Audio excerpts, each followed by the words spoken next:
Good morning, everybody. September gi tangama yamna chawthok chaningai oiba numit amani aikhoi gi team gi oina maramdi numit asida ai amadi aikhoi gi leader ani punna aikhoi ahumna silver star royalty achiever oiba chawkhraba next money platform asida asuki matik chawba successful amani haina khanjai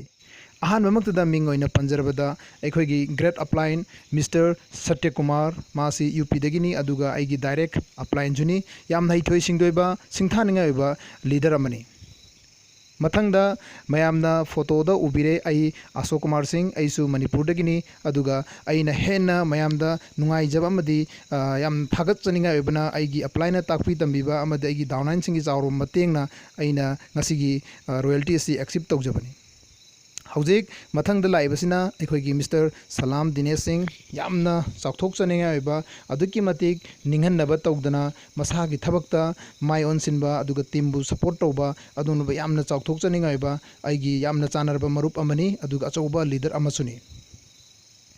मयामदा अइना हाइजनिंगबा वफम अमना अखोइना silver star royalty एक्सिव तौजबासी मयामगी हाइबदी आईगी appliance सिंगना ताकपी तंबीबा अमदी आईगी डाउनलाइन सिंगी सपोर्ट तना माई पाखिबा ngakतनी अइना वाफम असिमा मयामदा हन्नना